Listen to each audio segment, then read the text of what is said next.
Good morning, everyone. My name is Deborah Stein. I'm the Chief of Trauma here. I am not Dr. Scalea. He, unfortunately, after being here this morning, had to rush down to D.C. for a meeting, so he would have liked to have been here himself, obviously.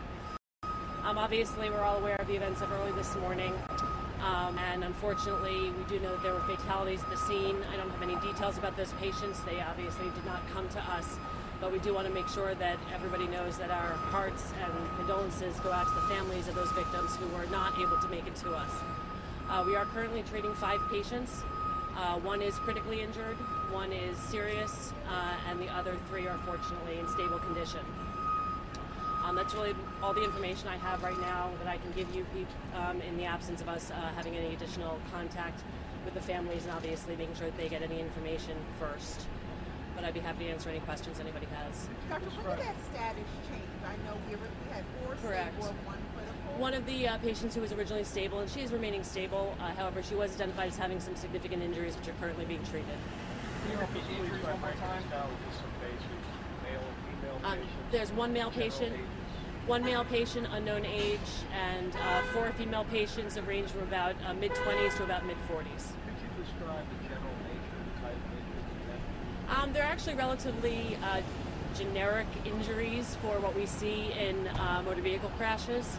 I can't give any details on the actual specifics of the injuries of the patients, but injuries to facial bones, injuries to spine, spinal column, some visceral injuries as well.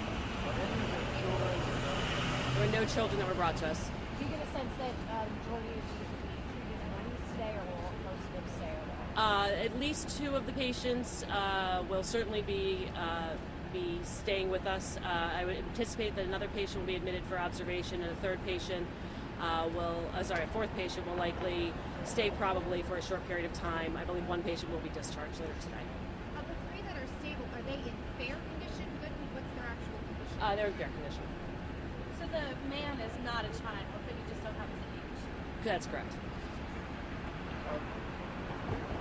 A lot of patients all at one time. Could you characterize the challenge?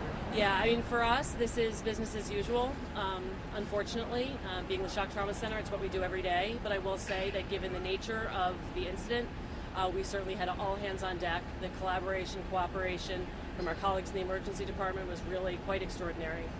It was right at change of shift, so I can tell you there was not a single person who left the building after finishing their night shift. They all stayed to make sure that help wasn't going to be needed. It was really quite extraordinary. Every nurse, respiratory therapist, technician, all standing by, just saying, let me know what you need me to do when you need me to do it. So I will say the response was exactly what we would expect, but also my colleagues and I are incredibly fortunate to be able to work with the people that we work with, and their commitment to taking care of injured patients is just unparalleled.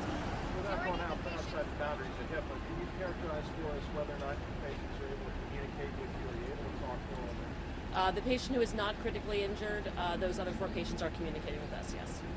Are any of the patients in surgery, going through surgery later? What's the status there? I really can't give details on, I can tell you that one of the patients will be undergoing surgery and another one will likely be undergoing surgery, but I can't tell which of those patients that would be.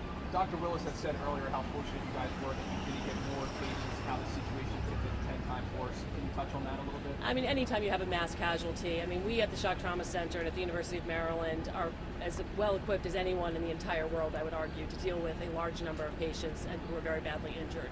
That being said, any mass casualty event is at risk of overwhelming any system. And so we do the best we can. The resources that we have here are truly unparalleled.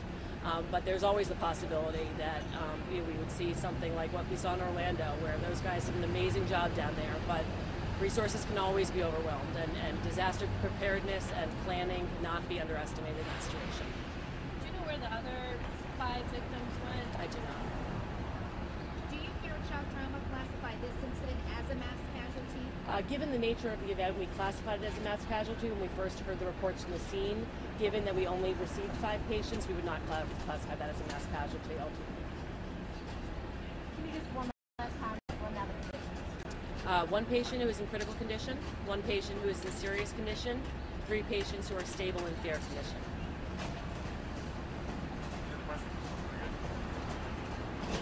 All right, thank you all. Thank you.